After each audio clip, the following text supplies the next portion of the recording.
महाराष्ट्रात जन्माला आलेल्या 70% तरुणांना ज्ञानोबा तुकोबा हे नाव सुद्धा माहित नसेल महाराज, ज्यांनी आम्हाला जगाच्या पाठीवरती जिथं जिथं सूर्य उगवतो तिथं तिथं पोचवलं. त्या साधू संतांची जाणीव आम्हाला नसणं हा आमच्यातला कमीपणा आहे. आज कित्यंतिक मोठ्या आनंदाची गोष्ट आहे की एखाद्या गावामध्ये नामांकित पैलवान असेल तर गावाचं नाव मोठं होतं. एखाद्या गावामध्ये नामांकित पुढारी असेल तरी गावाचं नाव मोठं होतं.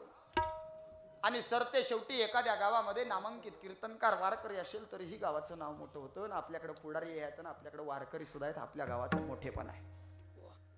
एवढ्या मोठ्या संख्येने एवढ्या मोठ्या समाजात एकत्र येऊन तुम्ही एवढा मोठा भव्य दिव्य सप्ताह करता, यातून आम्हाला काही साध्य होतंय हा विचार आपण केला पाहिजे. म्हणून मी तुम्हाला मगाशी सांगितलं, तुम्ही उर्वरित 6 कीर्तनकारांच्याकडून देव ऐकला असेल. मी काही तिकडे जास्त जात नाही, पण तरीही कीर्तनाची एक मान मर्यादा असते. साधकांच्या मनामध्ये प्रश्न पडला होता की तो ईश्वर प्राप्त करण्यासाठी काय करावं लागेल. अशा वेळी साधक वर्ग ज्ञानोबारायांच्या जवळ गेला आणि ज्ञानोबारायांना प्रश्न केला, ज्ञानोबाराया कोणता उपाय योजल्यानंतर आम्हाला पुण्य प्राप्ती होईल, ईश्वराची प्राप्ती होईल. ज्ञानोबाराया सांगतात, हरिमुखे म्हणा, हरिमुखे म्हणा, पुण्याची गणना कोण करे, देवाची द्वारी उभा क्षणभर. त्या देवाच्या दारामध्ये क्षणभर उभा राहिला ना तरी 4 मुक्ती तुमच्या घरी पाणी भरतील. पण आता आपण हिंदू लोक आहे, आपल्याकडे 33 कोटी देव.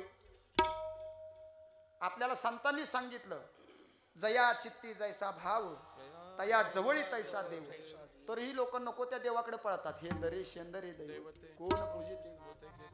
कीर्तनाला लोक येत नाहीत, पण चुकून जर गावात कळालं ना, वरच्या आळीच्या रंगू अक्काच्या अंगामध्ये तामजा येती, नंबर लागतो दुसऱ्या दिवशीपासून. नातवाला घेऊन जाती, पोरग लय दमी होतं, या घरात कुणालाच मार येत नाही, फक्त मला मारतय, काय आहे तेवढं बघा की.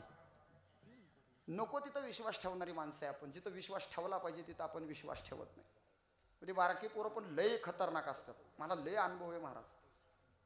1.5-2 वर्षाच्या आतलं पोरग असतं आणि ते फक्त म्हातारीलाच मारतं, दुसऱ्या कुणाला मारत नाही.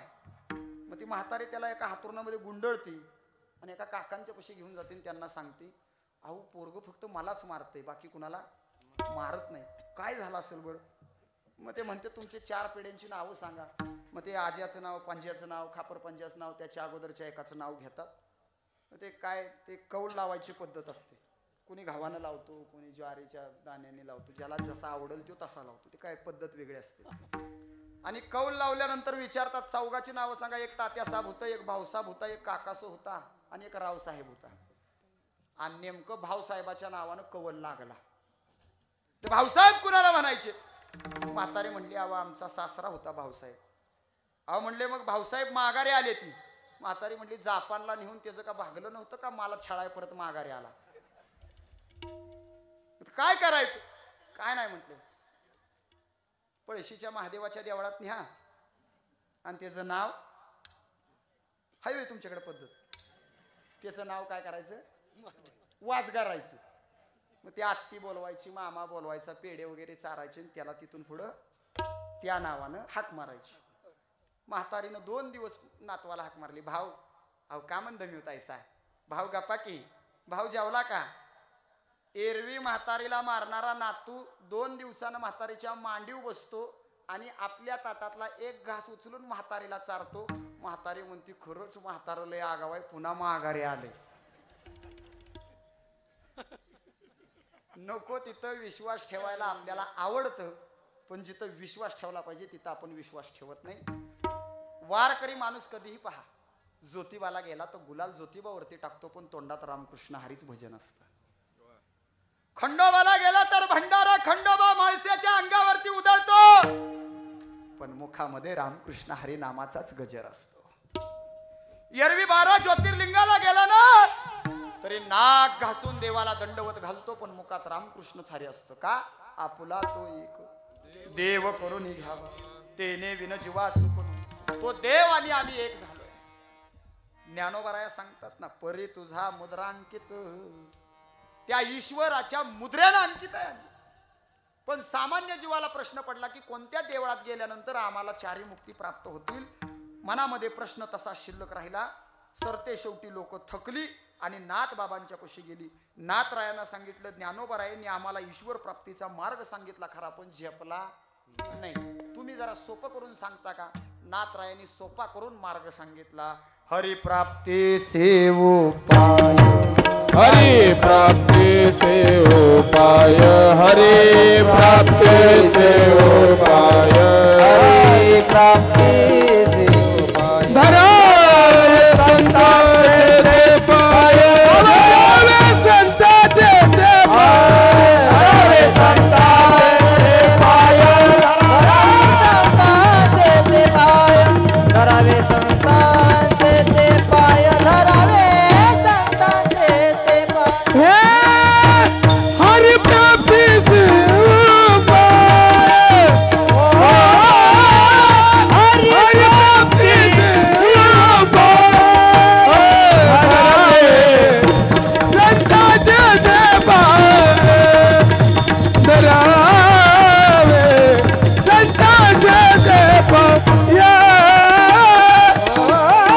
हरि प्राप्ति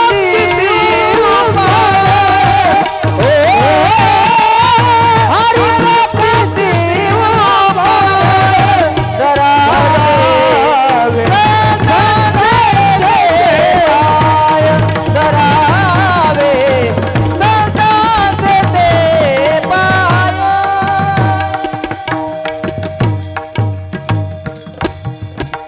नाथरायांनी उपाय दिला. हरी प्राप्तीशी उपाय, धरावे संतांचे ते पाय.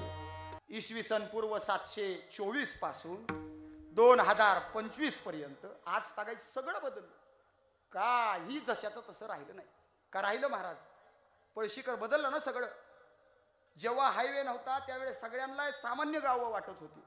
हायवे गेला, MIDC आली, शिरवळ जगात गाजलो. शिरवळमुळे पळशी सुद्धा मोठी झाली, लोकांना रोजगार मिळाला, आपण सगळे सुधारलो. काळानुसार प्रत्येक व्यवस्थेत बदल झाले. इसवी सन पूर्व 724 पासून 2025 पर्यंत प्रत्येक गोष्टीत बदल झाला. एका गोष्टीत बदल झाला नाही.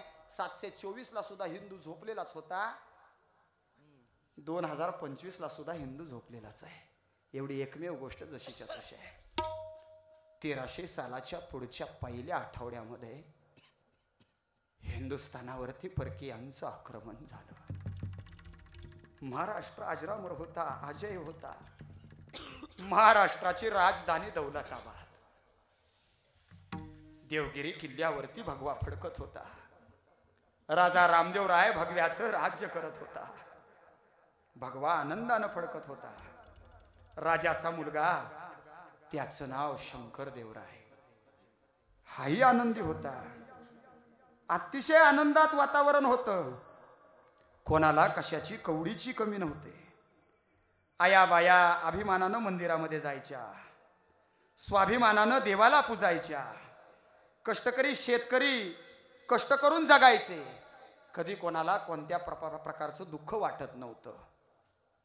पण 1300चा काळ उगवला आणि त्या खिलजीची पावलं या महाराष्ट्र देशावरती पडली. दौलताबादचा किल्ला त्याच्या डोळ्यासमोर आला. त्याला कळालं अखंड हिंदुस्थानावरती हिरव्याचं राज्य झालं होतं. पण तरी सुद्धा कुठंतरी भगवा डोळ्याला खुपत होता. त्यानं मागचा पुढचा विचार केला नाही. 8000 पठाण स्वतःच्या बरोबर घेतले आणि निघाला. 8000 पठाणांच्या घोड्यांच्या टपांचा खूर आदळू लागला. दिल्लीतून निघालेल्या घोड्या महाराष्ट्राच्या रोखानं धावू लागले. त्यांच्या टापांच्या आवाजानं महाराष्ट्राची माती थरथरून गेली, दणाणून गेली आणि त्या घोड्यांच्या टापांचा आवाज मराठी मनामध्ये गुंजू लागला. त्या घोड्यांच्या टापांचा आवाज आमच्या कानावर आला. माणसांची मन शहारली गेली. माणसं विचार करायची, हे कोणतं वादळ आलं? आजपर्यंत कधीच असं काही घडलं नव्हतं. अचानक काय झालं? आणि पाहता पाहता दौलताबाद किल्ल्यावरती 35,000 मराठी सेना कापायला सुरुवात झाली. 8,000 पठाणांनी हलकल्लोळ केला. महाराष्ट्राची राजधानी ढासळली. भगवा टरा टरा फाडला गेला. रामदेवराय कैद झाला. स्वाभिमान जळून गेला. अभिमानाचा शर्ट टर टर फाटला. हिंदूंच्या कपाळावरचा गंध आटून गेला. तुळजापूरची माय भवानी आक्रोशू लागली. कोल्हापूरची अंबाबाई मान खाली घालून बसली. पंढरपूरचा पांडुरंग कमरेवरती हात ठेवून थक्क झाला. मायबाप, जिथं देवच जिवंत राहिला नाही, देव मानणारा माणूस कसा वाचणार होता? एका मागून एक घाव होत गेला. हिंदू मन तुटत गेली. आया बहिणींची आबरू लुटत गेली.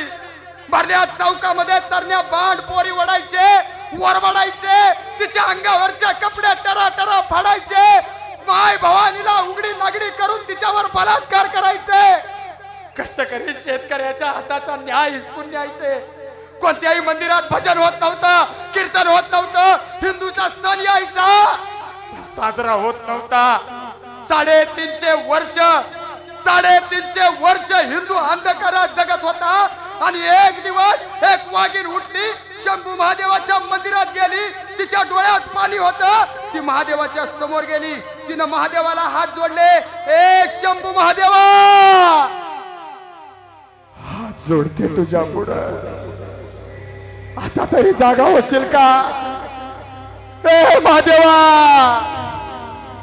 अरे अजून किती उघड्या डोळ्यानं आया बहिणीच्या कत्तली पाहणार आहेस? जिच्यामध्ये तुला पाव ती काही सुरक्षित नाही. जिच्या पासून तुला पुजावं ती आई सुरक्षित नाही. ज्याच्या मुळे तुला जगावं तो भगवा सुरक्षित नाही. ए महादेवा, अरे आता तरी डोळे उघडशील का? धरणी माय धाय मोकलून रडत होती. 350 वर्ष हिंदू परकीय सत्तेत चिरडला जात होता. आणि सरते शेवटी शंभू महादेव प्रसन्न झाला. माय भवानीनं आशीर्वाद दिला.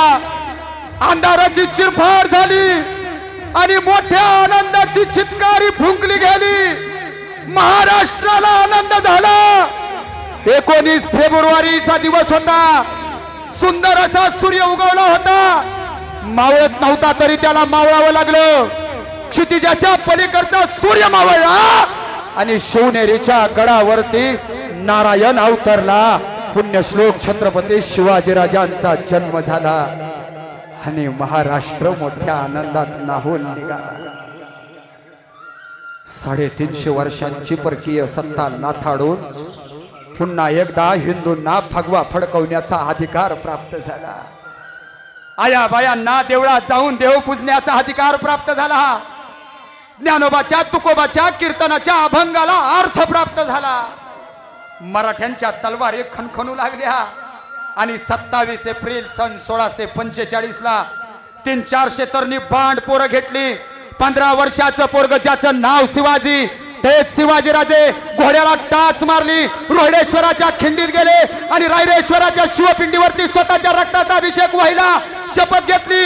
हे हिंदवी स्वराज्य व्हावा येतो श्रींची इच्छा असेल ना, उठा मर्द मावळ्यांनो, नंग्या तलवारी नचवायला सुरुवात करा. राज्य करायचं, स्वराज्य करायचं, देवाचं, देशाचं, धर्माचं ज्वास राखून होणे नाही. आणि एकच आरोळी फुंकली गेली. हरे हरे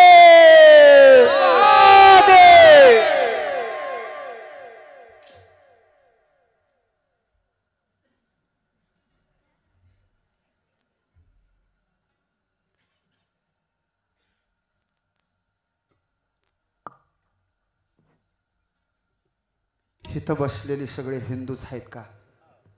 100%. हे बघा, मला एक घाणेरडी सवय आहे. शिवाजी महाराज की म्हटल्यानंतर ज्याच्या तोंडात जय येत नाही त्याचा मी काटा काढल्याशिवाय राहत नाही. ऐका ऐका, सगळे ऐका. आजूबाजूला बसलेले, मंडपामध्ये बसलेले, मागं असणारे, पुढं असणारे, बाहेर बसलेले, आत बसलेले, सगळे ऐका. भेंबीच्या देटापासून तुम्हाला शिवचरित्र सांगायला मी काही पैसा कमवाय आलेलो नाही. माझ्या बापाची 5-6 एकर जमीन आहे. 150 टन ऊस जातो. मला काही कमी नाही. मी व्यापारी आहे. माझं मिरची मसाल्याचं दुकान आहे. आता थोडा चाललाय गिरायकाचा. उन्हाळ्याचा सीझन आहे. तुम्हाला सगळ्यांना माहिती आहे, चटण्या करायची गडबड चालू आहे. भरपूर गिरायक आहे. मला काही कमी नाही. पण आपला एकच उद्देश आहे, आमचे आदरणीय श्री संभाजीराव भिडे गुरुजींचं व्रत आम्ही घेतलं.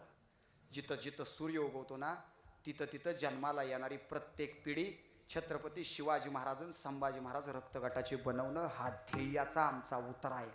आणि म्हणून आम्ही इथं आलोय.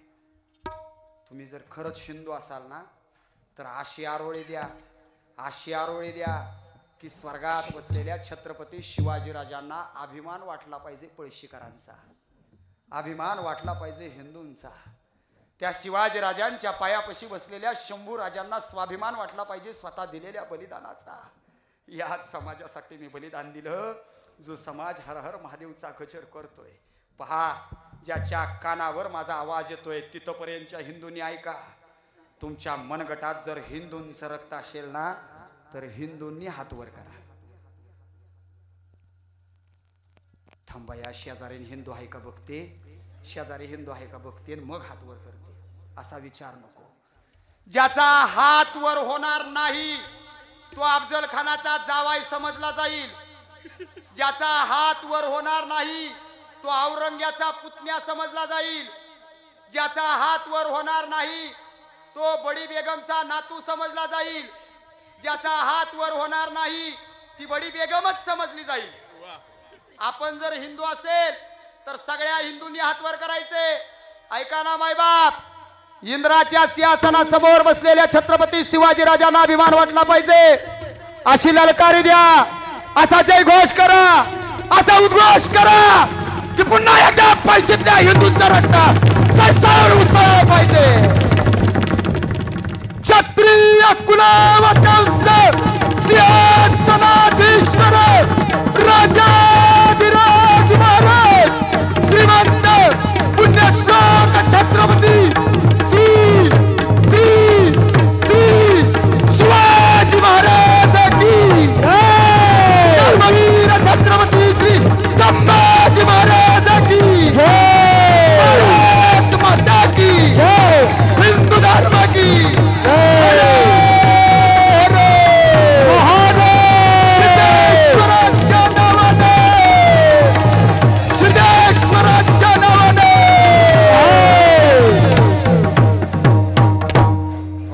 हात का खाली केलं? करा करा. तुम्ही म्हणाला आधीच तुला आणलाय त्याच्या नावानं बोट मोडतो या. असं तुम्हाला खरोखर हिंदू असल्यासारखं वाटलं असेल ना. या उद्घोषानं छत्रपती शिवाजीराजे प्राप्त होतील. या उद्घोषानं स्वराज्य मिळालं. हे माझा कुणावर विरोध नाही बरं का, पण शिवाजी महाराजांचं चरित्र शिवाजी महाराजांसारखं सांगावं. राजांचं रक्त मावळ्यांचं रक्त आपल्या अंगात उसळलं पाहिजे. हे मला नाही ते आवडत. अफजल खान चालत आला, असाच आला शिवाजी महाराजांना भेटण्यासाठी आला. असा शिवाजी महाराजांना त्यांना आलिंगन दिलं असं. बर बर बर. आणि दगा केला. शिवाजी महाराजांनी वाघनखे काढली आणि अफजल खानाच्या पोटात घातली. आता वाघनखे पोटात घातली. माझा कुणाला विरोध नाही, मी कुणाचं माप काढत नाही. कीर्तनात ते शिवचरित्र सांगण्याची एक पद्धत असते. मी फक्त एकाच माप काढतो जी एवढे आहेत. समजणे वाले को इशारा करा. आपला जन्मच त्याच्या काय मला काही वाटत नाही. आता मन मेलंय माझं. एका गावात परत कीर्तन येईल या अपेक्षाच नाही. आपल्याला माहिती आहे ना, मी आधी सांगितलं मी नालायक आहे. देव देश धर्माच्या बाबतीत काही फरक पडत नाही आपल्याला. ऐका, सगळ्याला हिंदू असल्याचा अभिमान असतो, गर्व असतो, पण या पकड्याला माझं हिंदू असल्याचा आणि हा परस्तवर मिटणार नाही. आम्ही विचार केला पाहिजे की त्या छत्रपती शिवाजीराजांचा जन्म झाला, सगळीकडे आनंदी आनंद होता आणि या आनंदामध्ये कीर्तनं पुन्हा चालू झाली, वाऱ्या पुन्हा चालू झाल्या. त्या आज तागाई जिवंत आहेत महाराज. काशी की कला गेली तिथं मथुरा मस्जिद झाली. मथुरेतली मंदिरं गेली तिथं मस्जिद झाली. रामाचं मंदिर पाडलं गेलं तिथं बाबरी मशीद उभी राहिली. पण महाराष्ट्रातल्या माय भवानीचं मंदिर जिवंत राहिलं. पंढरपूरच्या पांडुरंगाचं मंदिर जिवंत राहिलं. महाराष्ट्र देशाच्या ज्योतिबाचं मंदिर जिवंत राहिलं. महाराष्ट्र देशाच्या खंडोबाचं मंदिर जिवंत राहिलं. इथं कुणीही हात लावू शकलं नाही, कारण त्या हिरव्या लांडग्यांना सुद्धा माहीत होतं की हिंदवी स्वराज्यातल्या मंदिराला जर आपण हात लावला तर आपली मायची आण तो शिवाजी भोसला आपल्याला भोकसल्याशिवाय छत्रपती शिवाजी महाराजांच्या नसते झाले ना राजे, हे पळशीतले 4-5 जण गेले असते दिल्लीला, औरंग्याच्या दारात नशी उभी राहिली असते आणि मग तो औरंगी आला असता, कहा से आए हो? ओ शिरवळ है ना, वहां एक पलसी नाम का गांव है, हम वहां से आए हैं जनाब, का काम है? हो सप्ताह मनाना है ना, उधर कीर्तन वगैरह होता है, वो सांगली से आकाश महाराज आता है, बहुत बढ़िया गाता है, वो कवाली भी म्हणता है, तर त्यांची भाषा मला लई येत नाही. ओ राहुल वो आता है, सूरज वो आएगा, कीर्तन करेगा, एक इनेकरी होएगा, चौकदार होएगा, दंडुका होएगा, 11 बजे तक रुकेगा, 11:30 को टक्कुरे में घालेगा. त्या औरंग्याला सांगावं लागलं असतं. मग त्या औरंग्यानं सप्ताहाची परमिशन दिली असते. मग तुम्ही हिंदू आला असता, सप्ताह चालू झाला असता, कीर्तन चालू झाली असती, पण ऐका कीर्तन झाली असती, सप्ताह झाला असता, तो बंद नसता पडला. पण औरंग्याच्या परमिशननं झालेला सप्ताह, या सप्ताहाची सुरुवात रामकृष्ण हरिभजनानं झालीच नसती. या सप्ताहाची सुरुवात गुडघ्यावरती बसून हात पसरून आजान म्हणून करावी लागली असती. काशी की कला जाती मथुरा में मस्जिद बसती, अरे काशी की कला जाती मथुरा में मस्जिद बसती, अगर शिवाजी न होते तो यहाँ बैठे हर सबकी सुन्नत हो जाती, हर सबकी सुन्नत हो जाती. पण राजा झालात तुम्ही म्हणून राहिलो आम्ही हिंदू, राजा झालात तुम्ही म्हणून फडकतोय पुन्हा एकदा भगवा, राजा झालात तुम्ही म्हणून पुन्हा एकदा फडकतोय भगवा. त्यामुळे हे कीर्तन आहे. आणि मग या कीर्तनामध्ये जर आम्हाला देव देश धर्म कळाला नाही तर त्याचा उपयोग होणार नाही. चला पुन्हा एकदा मागे येऊ. नाथ बाबा सांगतात, साधू संतांना शरण जा, संतांना शरण गेला तुका म्हणे पापे, जाती संताची या जपे. तुम्ही त्या संतांना शरण गेला तर 100% तुम्हाला देव प्राप्त होईल. लोक पुन्हा एकदा थकली, तुकोबरायांच्या जवळ गेली आणि तुकोबरायांना विनंती केली.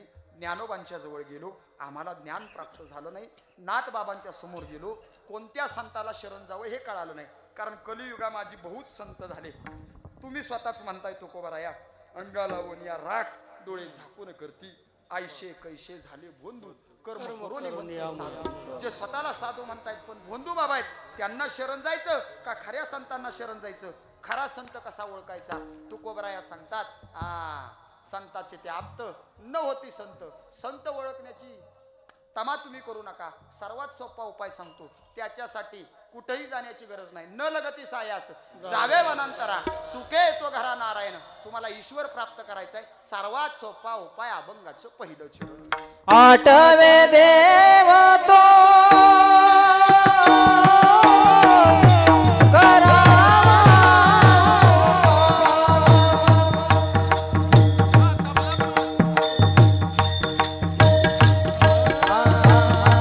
आठवे